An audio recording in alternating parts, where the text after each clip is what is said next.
It is my pleasure to be talking today to Matthew Kirsch, Curator of Research at Noguchi Museum in New York. Thank you so much for accepting our invitation for this interview. It is a pleasure to have you with Art Safari today and discussing about the connection between Noguchi and Constantin Brâncuși. If we look at their artworks, we can definitely see familiar things. But what could you tell us about their relationship?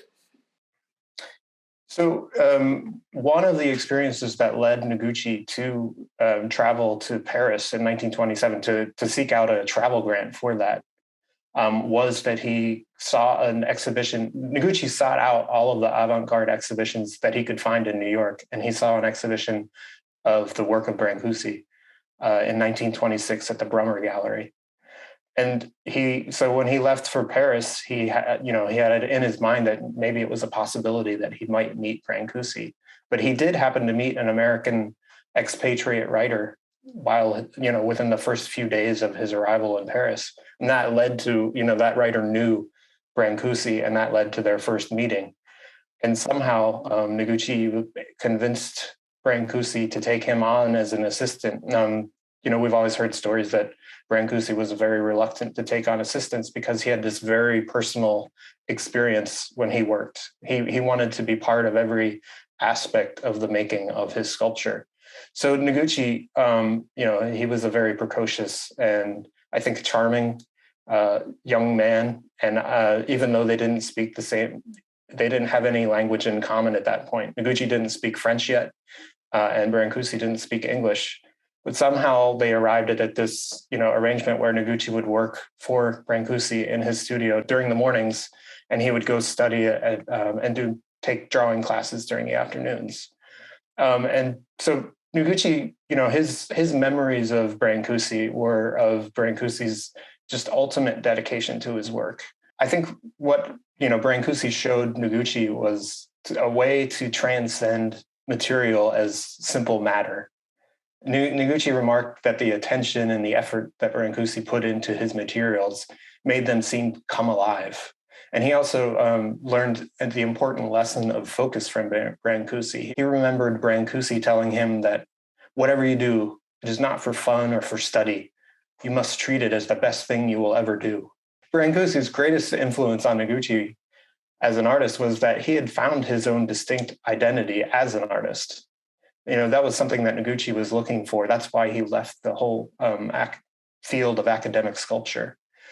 And, there was obvious, a lot of formal similarities in Noguchi's work, I think a little later. In 1928, when Noguchi made his first sculptures after working for Brancusi, there are some formal similarities and choices in materials. But Noguchi, I think, was hesitant to take on too much influence from Brancusi because, like Brancusi, he wanted to get away from having some sort of formal master. Noguchi appreciated that Brancusi had absorbed a lot of the folk influences from his childhood growing up in Romania. And he saw that kind of mirrored his own years growing up in Japan and what he remembered from there. So it was a way that Noguchi, I think, could integrate some of that background and fuse it into a kind of a more modern expression later. He remembered that Brancusi told him that he could, skip nature altogether and move directly into abstraction. He was part of a younger generation that didn't need to engage in nature as Brancusi did. But Noguchi said that when he returned back to New York, he didn't feel like he was able to do that. He didn't feel that he was ready for abstraction in that way. And he also kind of doubted the influences that he had taken in from his experiences in Paris and working with Brancusi at first. And he didn't see that it was right or true for him to move in that direction immediately. And he still kind of straddled figuration and abstraction for a while before coming to terms with it in his own way. So I think Brancusi's influence definitely was his own singularity and individuality. And Noguchi did eventually come to terms with Brancusi's influence, especially in the later 1950s. I think it was around the time that Brancusi died, I believe in 1958. But Noguchi did a series of sculptures in marble that with themes and that he associated with Brancusi. Who is Isamu Noguchi, and how is he important in the international art scene? Well, Noguchi, he was a figure that operated outside of a lot of the movements of his time, but he did collaborate with a lot of luminaries during that time. And he produced plenty of examples of what he would have called movable sculpture. But his conception of sculpture was very broad, and that resulted in set designs for choreographers like Martha Graham and George Balanchine and others, industrial designs including tables, the well-known coffee table done for Herman Miller in the 1940s. And he was also interested in kind of integrating art into the real and lived space and the human environment. So that led him to produce playgrounds, gardens, landscapes, public plazas. He was, interested in sculpture as not just the physical object, but the spaces in between those objects, as he liked to say. And Noguchi was, born in 1904 in Los Angeles. He was an American citizen, the son of an Irish woman who grew up in Brooklyn and a traveling poet from Japan. He lived in Japan from age 2 to 13, before his mother decided that it would be best for him to return to the United States for his high school education. And so he moved to the United States on his own at age 13, to attend school in the American Midwest in Indiana. And that is for him, that was an experience that stayed with him for the rest of his life. He considered himself a Hoosier. A Hoosier is the term for native Indianans. And he eventually moved to New York, and where he became, he first went to school at Columbia University for pre-medicine before attending classes in sculpture at a school called the Leonardo da Vinci School. And he became like a prodigy in academic sculpture who grew quickly bored of that. And that kind of leads into where, he ended up traveling to Paris for the first time to meet Brancusi. So we know that Brâncuși had that famous travel. He walked to Paris from Romania. So presumably Noguchi did not walk to New York, but we know that Noguchi also traveled the world a lot, and he was inspired from the different places he had seen, same as Brâncuși. So could you say that Noguchi was able to reinvent himself, his art, his style, according to the places he went to?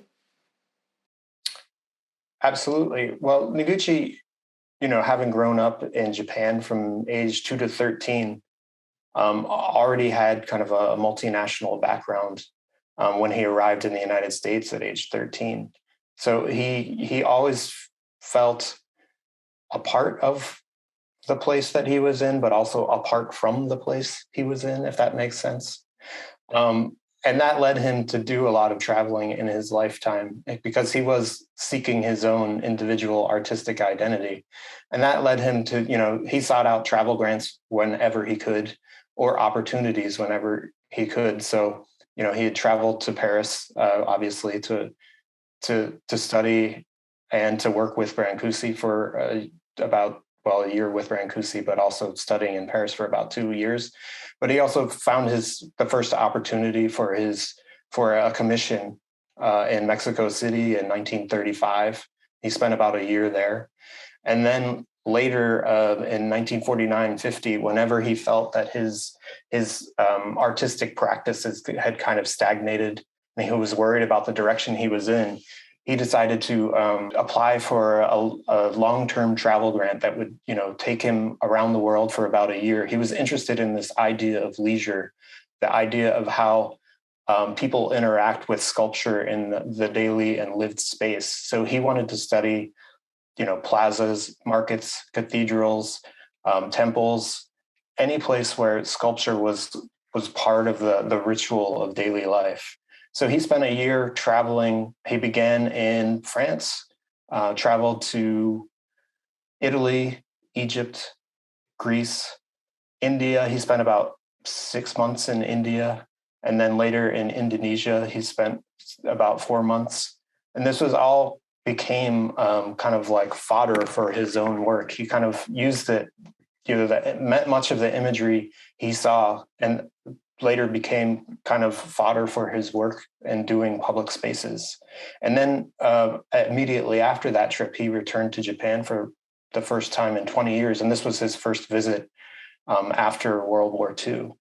And that kind of initiated kind of a long process where Noguchi became more comfortable with his background in Japan. He felt more compelled to study his heritage. He was lucky to meet artists of a generation younger than he was, artists, designers, architects who looked to him as a kind of like a figure to help them kind of figure out Japan's direction following the war. And for him, that was a very fruitful period of collaboration because many of those artists offered him opportunities. And that connection to Japan stayed with him for the rest of his life. Beginning in about the late 1960s, he started spending half of his, about 3 to 4 months a year in Japan, working at a studio in a small village called Morei, working with an assistant named Masatoshi Izumi on the large basalt and granite sculptures that he would become known for late in his career. But he always kind of kept a foothold in New York. He always considered himself, although he considers himself a transnational artist, he always saw New York as kind of like his foothold in the world. And that's probably why he developed the museum there. There is the birds theme that Noguchi also approaches, like Brâncuși. And you said that he wanted to inspire himself from the nature, even though he could get into abstraction directly. And he saw that in Brâncuși, and he wanted to create a link with a space where he placed the sculpture. Is that correct? And how important was that aspect throughout his life? How did he integrate art in the space, in the nearby space, into the daily life?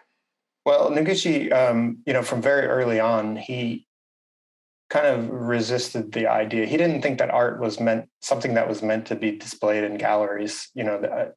I think as a struggling artist, he definitely, in the 1930s especially, he did what he had to survive, and that included making portrait busts. But as he worked further in his career, he definitely had critiques of the idea of art as something that was displayed in the gallery space or in the museum space. He didn't like the idea of what he called the false horizon of the pedestal. And so that led him, I think, to seek out opportunities and working, at first with industrial design projects like the glass top coffee table designed for Herman Miller as a way to, have kind of sneak art into the daily lives of people, and make some sort of more affordable version of art. And he also took on, he did see in the 1930s that he had to compete for design projects through the Works Projects Administration, which was set up during the Depression to assist artists. So he felt that he should come up with designs for public spaces, but they were a little bit ambitious for the time. His first designs in the 1930s were for earthworks. Like he designed a playground called Play Mountain that would occupy a city block. So there was always this kind of push and pull between, practicality and ambition for Noguchi. And so later on in the 1930s, he also had his first collaborations with making set designs for choreographers like Martha Graham. He found that was another way to expand sculpture's reach into the real world space, to create an environment for dancers to work with. And that inevitably led to wanting to work with outdoor and public spaces, which is, he didn't really get to do that until his 50 years of age or so. He designed his first gardens and landscapes working with architects. So for him, it was an organic process, but also kind of a showcase for his own attitudes on art and his own stubbornness. Tell us a bit about Noguchi Foundation Museum and Gardens. Isamu Noguchi moved to a studio, a small commercial industrial building in Long Island City, Queens, which is just across from Manhattan, along the East River in New York in 1961. And he was looking for a simple space where he could store his sculpture, but also to work on his own sculpture. And he had a carpenter friend build out the space with living quarters and a bedroom.